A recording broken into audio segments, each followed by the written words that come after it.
നമസ്കാരം. Raf talks ഫുട്ബോളിലേക്ക് ഏവർക്കും സ്വാഗതം. സ്പാനിഷ് വമ്പന്മാരായ FC ബാഴ്സലോണയ്ക്ക് ഈ സീസൺ അത്ര ഒരു നല്ല രീതിയിലല്ല പുരോഗമിച്ചിട്ടുള്ളത്. നമുക്കറിയാം, ഇടയ്ക്കിടെ അവർക്ക് തോൽവികൾ ഏറ്റുവാങ്ങേണ്ടി വരുന്നുണ്ട്.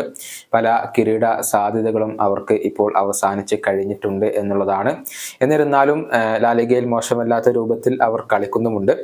ഏതായാലും ഇതിനിടെ ഒരു വലിയ തോൽവി വിയ്യാറയലിനോട് FC ബാഴ്സലോണയ്ക്ക് നേരത്തെ ഏറ്റുവാങ്ങേണ്ടി വന്നിരുന്നു. അന്നായിരുന്നു ബാഴ്സലോണയുടെ പരിശീലകനായ ചാവി രാജി പ്രഖ്യാപിച്ചത്. അതായത് ഈ സീസണിന് ശേഷം ബാഴ്സയുടെ പരിശീലക സ്ഥാനത്ത് താൻ ഉണ്ടാവില്ല എന്നുള്ള കാര്യം ചാവി പ്രഖ്യാപിച്ചിരുന്നു എന്നുള്ളതാണ്. തന്റെ മനസ്സ് മാറ്റിയിട്ടില്ല എന്നുള്ളത് ആവർത്തിച്ച് ചാവി പറയുകയും ചെയ്യുന്നുണ്ട്. അതുകൊണ്ട് തന്നെ ഈ സീസണിന് ശേഷം ഒരു പുതിയ പരിശീലകനെ FC ബാഴ്സലോണക്ക് ആവശ്യമാണ്. ഒരുപാട് റൂമറുകൾ നേരത്തെ ഉയർന്നു കേട്ടിട്ടുണ്ട്. ഇപ്പോൾ ഒരിക്കൽ കൂടി ആർട്ടറ്റയുടെ പേര് ഉയർന്നു വരുന്നുണ്ട്.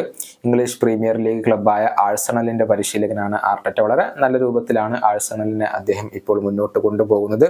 അദ്ദേഹത്തെ കൊണ്ടുവരാനാണ് സ്പോർട്ടിംഗ് ഡയറക്ടറായ ഡെക്കോക്കും അതുപോലെ തന്നെ FC ബാഴ്സലോണയുടെ പ്രസിഡന്റായ ജോൺ ലാപ്പോർട്ടോക്കും വളരെയധികം താല്പര്യമുള്ളത്. പക്ഷെ അദ്ദേഹം വരുമോ എന്നുള്ളത് കണ്ടറിയേണ്ട കാര്യമാണ്. 2025 വരെ അദ്ദേഹത്തിന് ആഴ്സണലുമായി കോൺട്രാക്ട് അവശേഷിക്കുന്നുണ്ട് എന്നുള്ളതാണ്. നേരത്തെ ഈ സീസണിന് ശേഷം ആഴ്സണൽ വിട്ടുകൊണ്ട് അദ്ദേഹം ബാഴ്സലോണയിലേക്ക് വരും എന്നുള്ള റൂമർ ഉണ്ടായപ്പോൾ അത് ആർട്ടറ്റ നിഷേധിക്കുകയും ചെയ്തിരുന്നു. പക്ഷെ അദ്ദേഹത്തിന് വേണ്ടി ശ്രമിക്കാൻ തന്നെയാണ് ഇപ്പോൾ FC ബാഴ്സലോണയുടെ തീരുമാനം. പ്രമുഖ മാധ്യമമായ റെലേവോയാണ് ഇക്കാര്യം റിപ്പോർട്ട് ചെയ്തിട്ടുള്ളത്.